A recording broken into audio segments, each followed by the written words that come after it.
Hello student, ज्ञान orbit में आपका स्वागत है। मैं हूं श्वेता शाह और आज मैं एनसीईआरटी क्लास 6 के साइंस बुक के चैप्टर 5 सेपरेशन ऑफ सब्सटेंस पढ़ाने वाली हूं।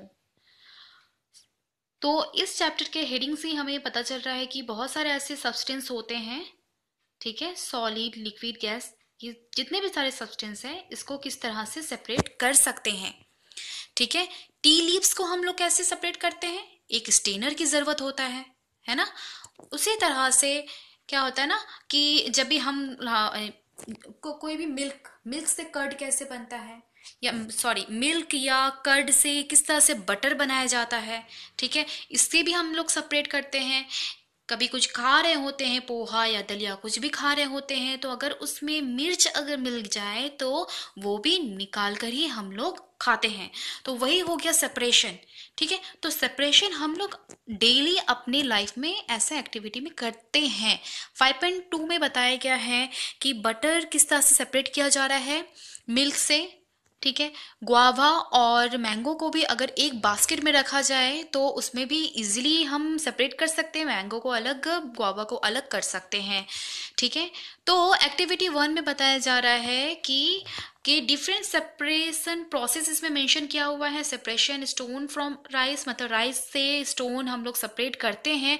तो ये क्या कर रहे हैं कि दो डिफरेंट चीज को सेपरेट कर रहे हैं और जो स्टोन है उसे फेंक दे रहे हैं। ठीक उसी प्रकार मिल्क से जब बटर हम लोग सेपरेट करते हैं तो कुछ इम्प्यूरिटीज होते हैं उसे थ्रो आउट कर देते हैं, फेंक देते हैं, है ना। कुछ जो भी नॉन यूजफुल कंपोनेंट है उसको रिमूव कर देते हैं। सेपरेट टी लीव्स, चाय से चाय पत्ती को सेपरेट करना, यानी वो भी एक इम्प्यूरिटीज है, हार्मफुल कंपोनेंट कुछ भी हम उसमें से अलग कर सकते हैं। ठीक है, वो सब चीज के प्रोसेस इसमें मेंशन किया हुआ है। तो बस इसमें बताया गया है कि बहुत सारे ऐसे सेपरेशन करने का बस यही उद्देश्य है कि नॉन नॉन यूजफुल और हार्मफुल चीज को हम लोग सेपरेट कर ले रहे हैं। मेथड ऑफ सेपरेशन क्या होता है, तो मेथड ऑफ सेपरेशन यानी सेपरेशन करने के बहुत सारे ऐसे मेथड्स होते हैं। हैंड पिकिंग होता है, हैंड पिकिंग यानी जो अपने हाथों से उठाकर हैंड पिकिंग करके रख सक रहे हैं। जिस तरह से राइस में बहुत सारे स्टोन्स, इम्प्यूरिटीज, हस्क वगैरह सब होते हैं। ठीक है, तो हर ग्रेन्स में इस तरह से पाए जाते हैं। तो हैंड पिकिंग से यूजुअली हम लोग अपने घर में करते हैं, व्हीट, राइस एंड पल्सेस में होते हैं। तो यही हो गया हैंड पिकिंग 5.3 में जिस तरह से बताया गया है। ठीक है, नेक्स्ट है थ्रेशिंग क्या होता है। तो देखिए वीट और पैडी जो होते हैं ना काफी बल्क अमाउंट में, मतलब बहुत सारे होते हैं, तो सबसे पहले इसे धूप में ड्राई किया जाता है। सुखाने के बाद उस ग्रेन्स को सेपरेट किया जाता है। अब आप कहोगे कि इतने सारे जो जो इधर पे मेंशन है पैडी, वीट, इतने सारे को अलग करना तो बहुत ही डिफिकल्ट हो सकता है। तो हाँ, ये डिफिकल्ट होता है। वैसा तो नहीं है ना कि मैंगो और गुआवा को अलग करना, ये तो काफी इजी है, लेकिन छोटे छोटे जो सीड्स होते हैं ना तो उसको अलग करना ये काफी टफ हो जाता है। तो इसलिए थ्रेसिंग में क्या होता है ना कि जो भी ग्रेन्स होते हैं उसको ड्राई अप किया जाता है। ड्राई करने के बाद उसे बीट किया जाता है। बीट करने से क्या होता है, उसे मारने से क्या होता है कि जितने भी सारे लाइट चीज होते हैं ना, जो हल्के चीज होते हैं, वो पूरी तरह से हो जाता है। तो इससे ही थ्रेशिंग कहते हैं। ठीक है, नेक्स्ट है विनोइंग। विनोइंग क्या होता है, विनोइंग होता है कि बहुत सारे ऐसे चीजें होते हैं ना जो हम लोग को सेपरेट करने में थोड़े से मुश्किल हो जाते हैं। तो इसीलिए लोग क्या करते हैं, प्लेट या कोई भी मतलब पेपर में ग्रेन्स को रखते हैं और रखने के बाद वो खुद भी, आप देख सक रहे हो फिगर 5.5 में एक वुमेन है जो टेबल के ऊपर चढ़ी है और जो भी ग्रेन्स है वो ऊपर से फेंक रही है, और साइड से हवा विंड के ब्लो से, या वो लोग फैन भी लगा देते हैं, फैन के ब्लो से जो भी लाइट वाले पार्ट्स होते हैं ना वो हवा से उड़ के चला जाता है। तो विनोइंग इसे ही कहते हैं। विनोइंग तभी हम लोग करते हैं जब हैवी चीज को लाइट चीज से सेपरेट करना होता है, तभी तो हवा किसी भी लाइटर कंपोनेंट को अलग कर सकता है। ठीक है, तो ये मेथड होता है, जनरली फार्मर्स लोग बहुत करते हैं, विनोइंग, ठीक है ना।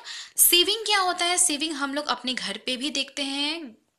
किचन में होता है क्या कि सीविंग में कुछ ऐसे फ्लोर्स होते हैं, यानी कुछ मैदा हो गया या आटा हो गया, तो उसमें बहुत सारे स्टोन्स होते हैं, तो उसको अलग करने के लिए, ठीक है, उस वीट जो भी है उसको अलग करने के लिए, उसको ग्राइंडिंग करने के पहले हमें अलग तो करना पड़ता है। तो सीव की जरूरत होता है। 5.6 में आप जिस जिस तरह से देख पा रहे हैं, ठीक है।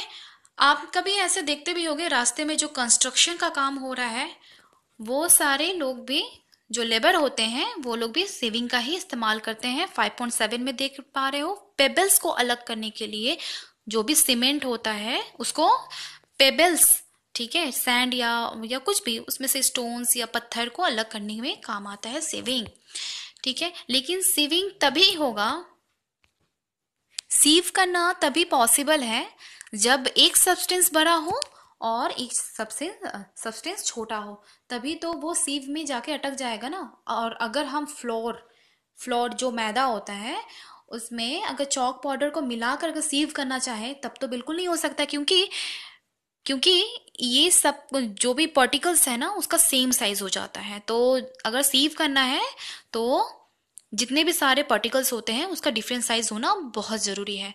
तो हम इस चीज़ को, कुछ ऐसे चीज़ होते हैं जिस तरह से चॉक और फ्लोर को किस तरह से अलग करें, इसके करने के लिए सेडिमेंटेशन, डिसेंटेशन एंड फिल्ट्रेशन की मदद लेते हैं, ठीक है। अब इसके बारे में मैं शॉर्टली बताती हूँ कि सेडिमेंटेशन क्या होता है। जब कुछ भी ऐसे हैवी चीज होते हैं, जैसे सपोज मैं एग्जांपल लेती हूँ कि एक कंटेनर में आपने रखा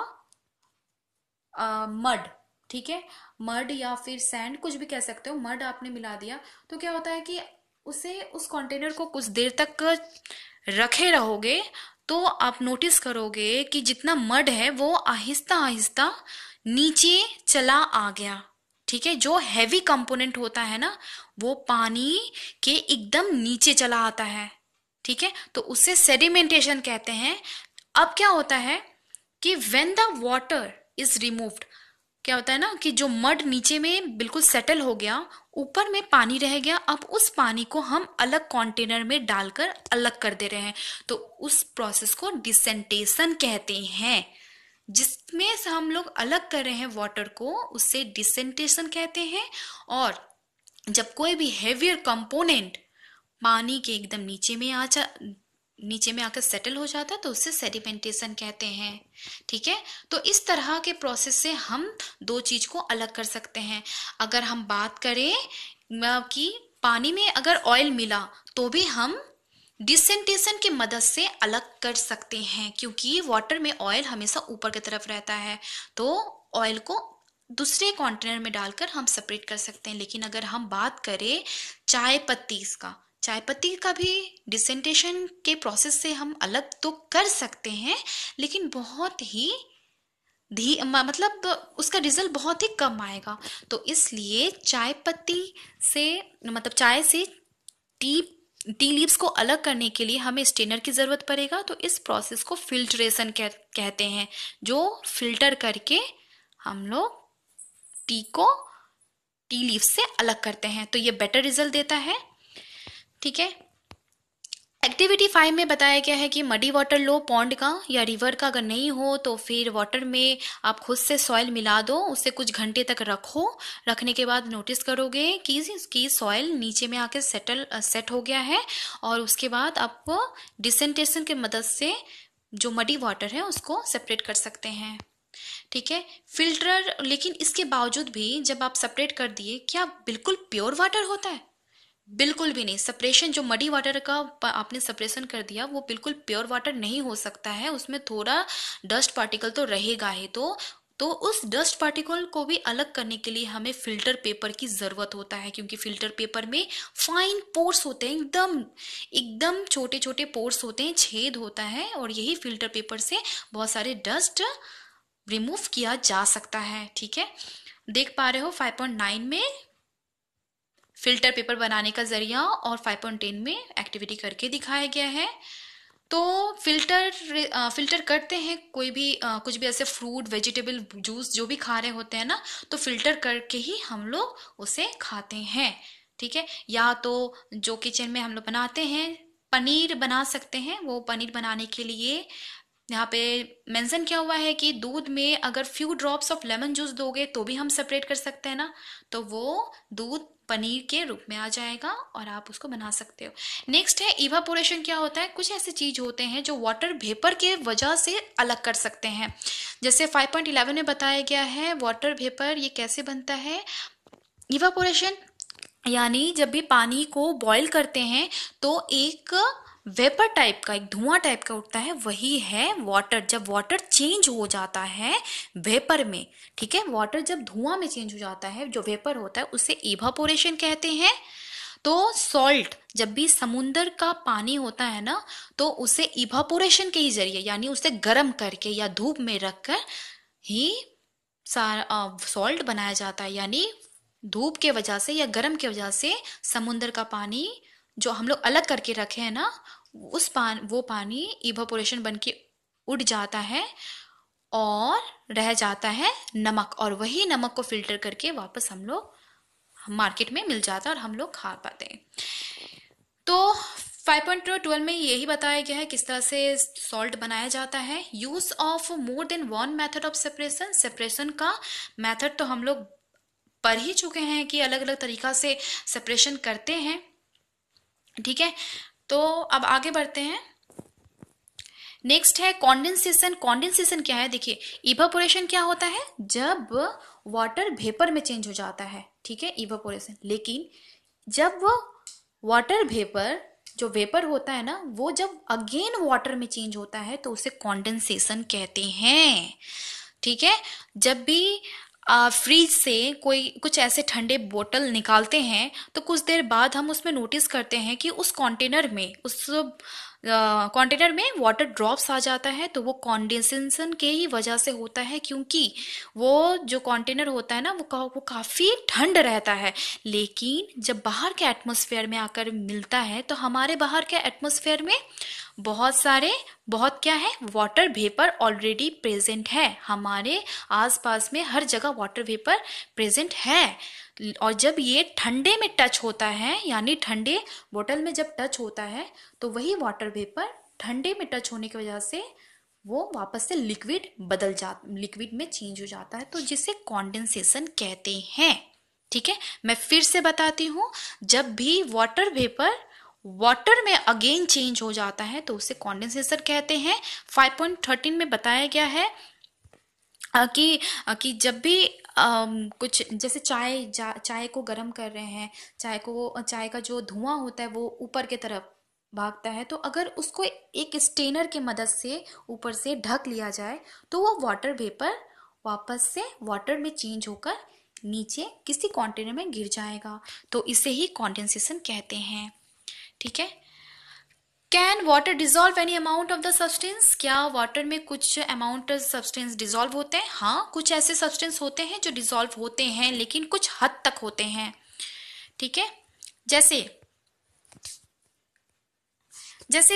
क्या कि एक कंटेनर है, एक ग्लास पानी में आप नमक उसमें डाल रहे हो, 1 स्पून नमक डाल रहे हो तो वो डिजॉल्व हो जाएगा। फिर सेकेंड टाइम आप उसमें डिजॉल्व कर रहे हो तो भी वो डिजॉल्व हो जाएगा। फिर थर्ड टाइम आप नमक दे रहे हो तो भी डिजॉल्व होगा। तो एक समय ऐसा आएगा, फोर्थ जब स्पून आप उसमें डालोगे तो वो डिजॉल्व होना बंद हो जाएगा, यानी उस प्रोसेस को सैचुरेटेड कहते हैं। सैचुरेटेड मतलब अब उस पानी में क्षमता नहीं है कि उसमें नमक उसमें डिजॉल्व हो सके, अब उस पानी का वो क्षमता नहीं है। तो सैचुरेटेड तब होता है जब वो अपने कैपेसिटी को पूरा फुलफिल कर लेता है। ठीक है, तो उसे ही सैचुरेटेड करते हैं। उसी तरह से एक्टिविटी 10 में बताया गया है कि सॉल्ट और शुगर में भी आपको इस तरह से एक्टिविटी करके देखना है और बताना है कि कितने चम्मच, जैसे कि आप एक ग्लास लिए हो, उस ग्लास में 1 स्पून सॉल्ट डाल रहे हो तो वो डिजॉल्व हो जाएगा, फिर दूसरे स्पून डाल रहे हो वो भी डिजॉल्व हो जाएगा, वो भी मिल जाएगा, लेकिन थर्ड टाइम में क्या होगा ना कि वो डिजॉल्व होना बंद हो जाएगा, क्योंकि वाटर का जितना कैपेसिटी है वो उतने ही अपना कैपेसिटी के हिसाब से, अपनी क्षमता के हिसाब से ही सॉल्ट या शुगर को डिजॉल्व कर सकता है। इससे ज़्यादा उसका कैपेसिटी नहीं हो सकता। वो होता है ना कि हम लोग का भूख लगता है तो हम लोग कितना खा रहे हैं, अगर अगर चार चार रोटी खाए या 5 रोटी खाए, जितना में अगर पेट फुल हो गया तो छोड़ देते हैं, ठीक है, इसका मतलब उसको सेचुरेटेड कहते हैं कि अब नहीं खा सकते हैं, ठीक है, लेकिन जब तक हम खा रहे हैं तब तक ठीक है, तब उससे सेचुरेटेड है। सेचुरेटेड मतलब कैपेसिटी अब नहीं है। बस यही था आपका चैप्टर। तो कैसा लगा आप जरूर बताइएगा। मिलते हैं नेक्स्ट क्लास में। Thank you.